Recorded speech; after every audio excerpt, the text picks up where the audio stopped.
Olá! Sejam muito bem-vindos, seja de luz ao meu canal, meus assistentes queridos aqui mais uma vez, no meu canal Hook of Victor da Quantum Light. Vamos falar um pouco sobre alguns padrões, algumas coisas que são negativas, outras que são positivas e como ativar a positividade, ou seja, o estado de espírito, o seu humor, né? Para um humor elevado, um humor nas alturas, um humor de graça, um humor de louvor, um humor de amor, né?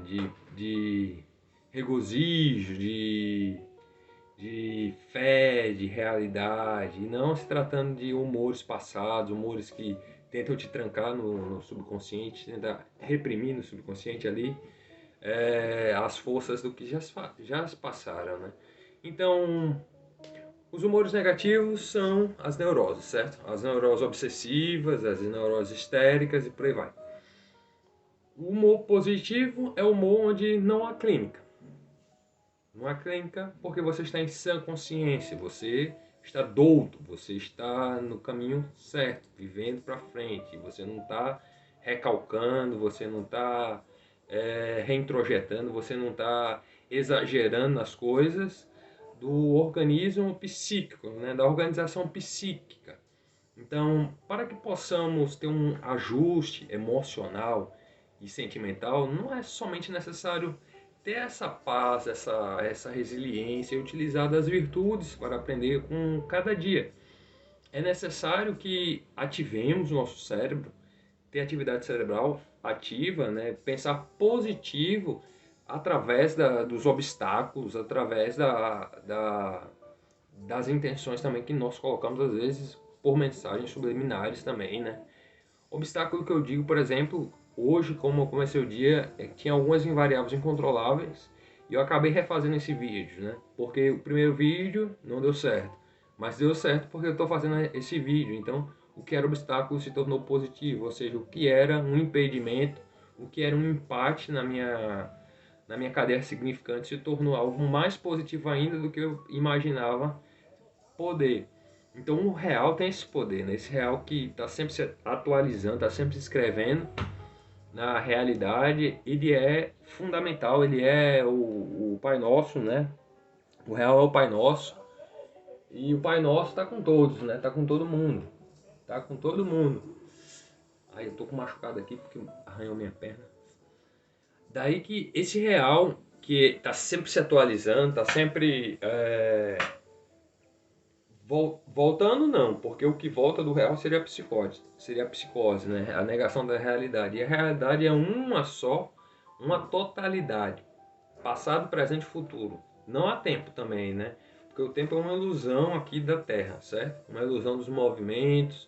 Mas nós, como seres encarnados, né, de corpo, e vivemos também de arquétipos e de arqueologias e genealogias, de éticas e morais, nós temos que aprender que tudo é relativo, tudo está solto na relatividade, e a relatividade ela não pode ser egoisticamente uma centralização da própria cadeia significante do que ficou ali alienado no ego, certo? Uma bolha, um mau julgamento, uma mal configuração intrapsíquica que pode te levar a uma certa desolação de humor, ou alguma frustração, alguma angústia, algum drama, alguma melancolia, que é uma espécie de psicose, que você conversa com o seu alter ego, que você conversa com Deus, ou que você conversa lá com os seus superiores.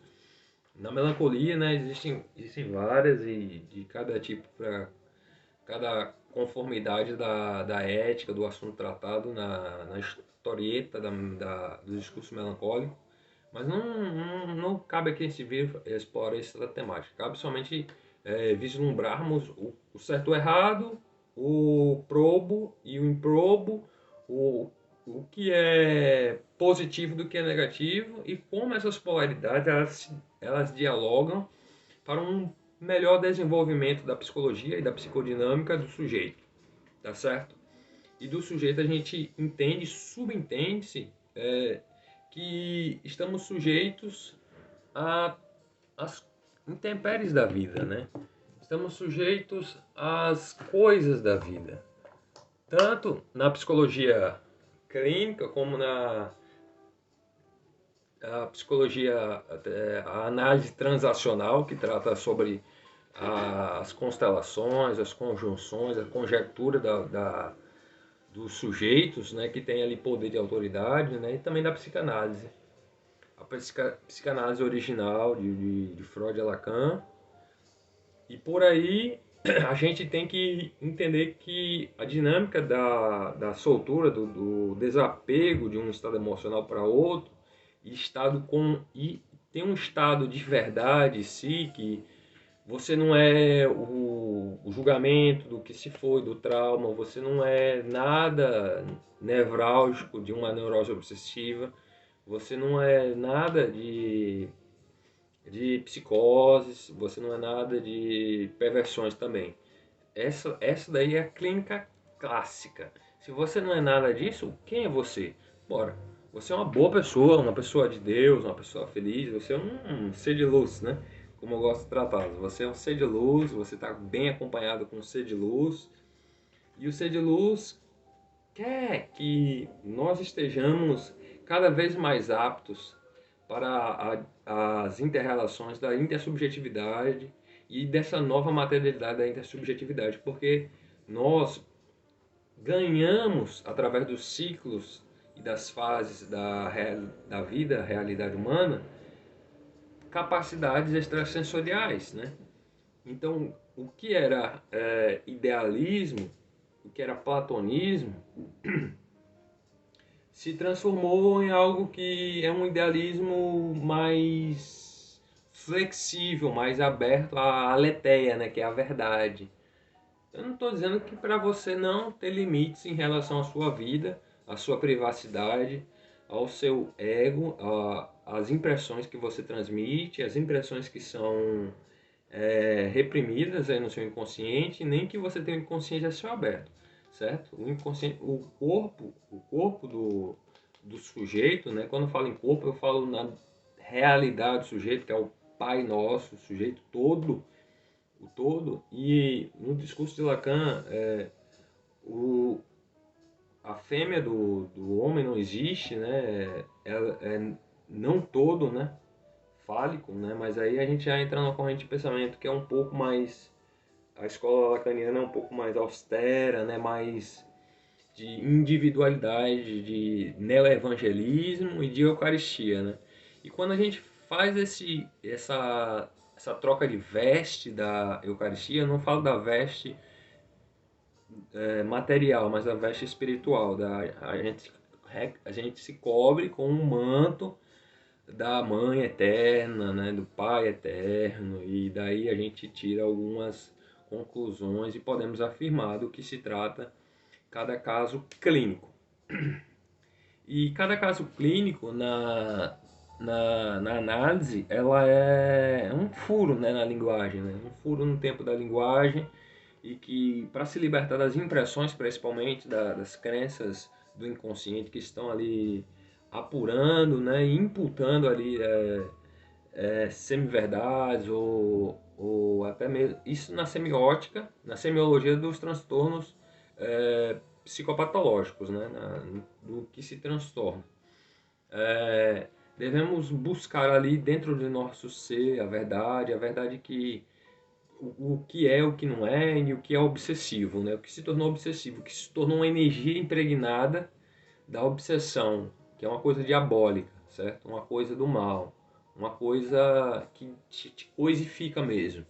E nesse objeto do discurso, nós temos que aprender a lidar com essa adversidade, com o que era a aparência da adversidade, o que era a aparência do obstáculo, para que nós possamos ter como missão dármica, né, missão de direito de vida, missão da vida, né, do progresso, da evolução do sujeito enquanto realidade humana, realidade do eu sou, né, realidade da pureza, realidade tanto da pecaminosidade quanto da santidade, né? o A e o B, o alfa e o ômega, tudo isso são relações intersubjetivas da nossa própria dissolução da subjetividade que não se dissolve, né? A subjetividade existe, ela é um alguém nosso, ela é um alguém nosso, nossa subjetividade é um alguém de nós mesmos e que está sempre em constante mudança. O ontológico tá sempre em constante mudança. Tudo se passa, mas ninguém consegue vislumbrar o ontológico do outro, do sujeito, porque o outro é a própria a relatividade geral, né? Se tratando de relatividade geral, só Deus é que tem a palavra final e todas as palavras para a, o discernimento da capacidade do sujeito de pensar e de pensar criticamente nos sensos críticos, né? E eu gostaria de dizer para vocês de incrementar ainda mais que na realidade tudo se transforma, tudo na vida se transforma. Basta que você aprenda a modificar algumas inaptidões emocionais e transformá-las em inteligência emocional, certo? Tudo para, tudo passa. O que para ali no inconsciente do sujeito ou no subconsciente, que é o ego, é uma obsessão, uma neurose obsessiva, que leva a uma histeria, e essa histeria leva a outros sintomas multifacetados, como ansiedade, delírios e por aí vai. Nesse discurso de hoje, eu gostaria de colocar para vocês que o sentimento de positividade, não sentimentos negativos, como culpa, exagero da culpa, dissonância cognitiva, comportamental, dissonância emocional, dissonância de personalidade, dissonâncias que desembaiam a espada e se espetam em si mesmo, né? É como se fosse, eu fiz algo de errado, eu devo me prejudicar, eu devo me martirizar, eu devo sofrer por isso. Não. Deus é bondoso, Deus é amor, Deus é Pai, Deus perdoa tudo, tá certo? E é isso que você precisa saber até aqui pelo vídeo de hoje, certo? Que Deus perdoa tudo. Então, Deus é um amor eterno, um amor da, da humanidade, que nós todos temos ali a falha original, a questão adâmica, né? O pecado original, todos nós temos o pecado original, mas a Bíblia nos revela que todo homem em Cristo é um ser novo, é um ser que não volta a pecar, né? A pecar nos mesmos rios, nas mesmas toxicidades da poluição daquele rio que a gente pisou e acabou tropeçando e acabou se afogando e acabou deixando lá o corpo, e o corpo foi lá morrendo e foi lá se afogando e morreu. O corpo morreu, certo? Mas o corpo de Cristo é essencial. O corpo de Cristo não só na liturgia católica, da incorporação, da memorização, né, da rememorização, da redramatização, né, que é uma dramatização litúrgica. A liturgia é uma dramatização do ritual, né, do corpo de Cristo, quando a pessoa recebe o pão dos anjos e recebe o corpo de Cristo, e está um novo homem, um novo sujeito, o padre, ele faz o ritual e o ritual dá certo. Na psicanálise, esse ritual se chama castração. Castração fálica, né? Castração do que é racional. E o que é racional real, e lógico que no sentido científico e hermenêutico, a lógica ela é a ciência, claro, a ciência da razão, né? A ciência da razão, e no sonho da razão nem tudo é só razão. Às vezes algumas coisas são intuições, às vezes algumas coisas são deduções, às vezes algumas coisas são induções. Então nós devemos prestar atenção nesse mundo de polaridades, né, e às vezes até extremadas, né, de que é melhor estarmos juntos e unidos em Deus no corpo do Senhor, né, para que possamos conquistar um novo espaço, conquistar uma nova medalha de honra ou alguma coisa assim do tipo, certo? Eu falo em medalha de honra, olha só. Para que possamos conquistar a nós mesmos, sabendo mais de quem nós somos, sabendo mais da nossa verdade, da nossa sublimação, né, o sublime, né, do trágico, né, e não voltemos a pecar na mesma correnteza do rio que fluiu e deixou lá todo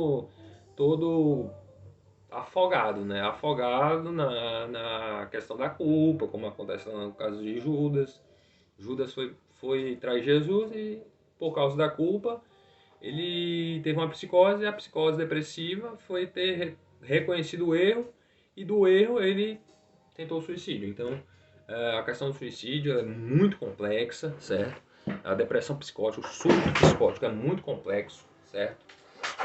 Não cabe aqui agora fazer uma análise sobre surtos psicóticos e o que desencadeia um surto psicótico, porque são complexos de personalidade e emoções que vêm e vão, complexos de inteligência e de esperteza também, no que cabe ao interim da composição da vida, seja ela em família, seja ela de sua individualidade, seja ela no corpo de sua individualidade, seja ela em qualquer instância psicológica e psíquica do seu sujeito, certo? Não para atenuar alguma falha de seu caráter ou não para desmanchar alguma coisa do seu caráter, mas simplesmente para perdoar e esquecer, certo? Aí vocês devem estar me perguntando, Judas, o cara que traiu Jesus, era um apóstolo, você acha que ele foi para o céu ou não? Olha, minha mãe disse que Judas foi direto para o inferno, certo? Porque ele traiu o Filho de Deus. Mas se ele era um apóstolo e de Jesus já sabia que ele iria o trair, eu acho que ele... não sei bem a quem ele serviu, não. Essa é uma pergunta bem complicada. Eu não sei bem se ele serviu ao demônio ou se ele serviu a Cristo. Porque se não fosse o papel dele, se não fosse o papel desempenhado por Judas ali, Jesus não seria entregue e não haveria crucificação e não haveria... Eu não estou querendo endeusar Judas, certo? Mas Judas, como apóstolo, tem seu respeito na história, certo? Tem sua personalidade arquetípica, que é uma energia um tanto dramática, um tanto dramatúrgica também, e que nos ensina, né, as parábolas, as histórias, né, são para nos ensinar o que é certo e o que é errado. Por exemplo, trair uma pessoa. Trair uma pessoa leva todo pecado. O salário do pecado é a morte. Por exemplo, se você peca, algo vai morrer. Algo de si vai morrer. E o que Judas cometeu foi um pecado. Então a morte veio até ele. Certo? Eu não estou dizendo que os outros apóstolos de Jesus não cometeram nenhum pecado. Eles pecaram. Até Pedro, que é o guardião do céu, né, na religião semítica, na tradição judaico-cristã, até Pedro pecou, até Pedro negou Jesus, Pedro negou o pão, Pedro negou Jesus 3 vezes. Os outros apóstolos também tiveram dificuldades enormes, né, em questão de validação da fé, de validação de que o Filho do Homem viveu em terra e fez acontecer tudo que tinha que ser provado para que ele fosse ressuscitado e elevado às alturas como Deus, que ele é, o Filho de Deus, certo? Então, a Bíblia, ela é bem interessante nas questões analíticas, porque nos traz uma profundeza de conhecimento psicológico e social, de sociologia também, apesar de que as épocas são diferentes, mas a palavra bíblica ela está sempre se atualizando e está sempre nos reconfortando do poder de Deus e o poder do amor, né? A Bíblia diz que Deus é tudo, mas desse tudo tem que haver virtude, tem que haver sensatez para seguir o melhor caminho, e todos nós estamos empoderados, digamos assim, para escrever nossa história de vida, nosso teste de realidade, que não é um teste, não é um simulacro da realidade, mas é a realidade, para que nós possamos nos conhecer, né? Lá tem, na entrada do inferno tem a palavra, não, na entrada do oráculo de Delfos tem Note Salton, conhecer a ti mesmo. E na entrada do inferno, lá do conto dantesco, tem escrito bem assim: bem-vindo ao inferno, daqui você jamais sairá. Um negócio mais ou menos assim. Depois eu leio o Dante de novo para explicar para vocês. Ou se vocês, meus assistentes, puderem ajudar, comentem aí embaixo aí o que Dante quis dizer com a mensagem lá do inferno, certo? E o inferno é o baixo astral, não é só também da dimensionalidade das emoções do psiquismo, certo? O inferno umbral existe essa questão da imaginação, né, do umbral, existe essa imaginação do Sheol, existe essa imaginação da realidade, de cada dimensão, das psicoculturas e como elas se dão, né, em relação ao imaginário, e como elas aparecem no imaginário e como elas são aprendidas pelo poder do inconsciente para o consciente, né, do latente para o expresso. E é no expresso já que nós vamos agora recapitular algumas coisas para que possamos fixar em mente do que se trata esse vídeo. Primeiro, você, se tem algum problema clínico, busque tratamento, certo? Tratamento clínico. Você se sente subjugado, você não se sente em alto astral, você se sente culpada, você se sente culpado. Não, isso é tudo histeria, certo? Histerias e uma multifacetagem com a psicose, certo? Com as psicoses, que é a negação da realidade. Por que você vai negar a realidade? Se você é filho de Deus, um com todo, você não tem por que negar a realidade. Simplesmente deixe que a realidade venha até você e se torne douto, se torne um com Deus, certo? Se torne bem caprichado no assunto, bem elaborado no assunto e bem capaz de produzir mais conhecimento, de estar atualizando mais ainda a realidade do que é santo, né? Santo é uma palavra que na ciência significa doutor, né? Santo é o que tem todas as capacidades, tem todos os graus ali de poderes psíquicos, né? Mas cada um respeitando a dádiva do Eterno Todo-Poderoso, para o qual a personalidade do santo se volta, se equipa, né, de poderes, né? Cada santo tem uma personalidade única e uma função única, né? Todo mundo já deve ter percebido isso, que ninguém é igual, né? Mas na lei todos são iguais, porque na Bíblia está dizendo que, baseado na Bíblia, Deus não faz acepção de pessoas, então a justiça não faz acepção de pessoas. E é assim que a justiça deve ser, não que a justiça seja cega, né? A justiça, ela é para nos ajeitarmos, né? Para nos ajuizarmos do que a lei se trata, né? A lei em relação à transcendência da lei, a antiga lei, a lei mosaica dos judeus, para a lei do amor eterno, que é de Jesus. Eu não estou dizendo para você agora, para você beijar seu animal de estimação, para você lamber. Não. Estou falando do amor santo, do amor divino, do santo amor de Deus, certo? Eu não estou falando para você perverter a criatura que Deus criou, a sua imagem e semelhança. Por que Deus faria uma coisa imoral? Não. Deus não faz coisas imorais. Deus faz coisas legais e morais, certo? Apesar de que tudo esteja relativo e tudo esteja num completo caos, é possível haver ordem saindo do próprio caos, certo? E dessa ordem que sai do próprio caos, a gente percebe que, só para finalizar aqui, eu não estou querendo fazer propaganda política nenhuma, o Brasil saiu de um caos que parecia impossível, né? E o Brasil se reinventou, se reelaborou, com um sentimento de pátria, com um sentimento de amor, com um sentimento de tecnocracia. Isso daí já estava escrito, isso aí foi uma dádiva divina. Isso aí foi o que já é, né? Então, gente, muito obrigado por ter me assistido, ter me acompanhado até aqui. Me desculpe se eu falei em algum ponto, algumas coisas ali do discurso que não ficaram tão claras, como o discurso de Dante. Depois vocês aí revelem aí qual que é, ou coloco na descrição aí para vocês, para facilitar. E até a próxima. Muito obrigado por ter me assistido, gostado da minha energia. E vamos que vamos para a cura, sempre.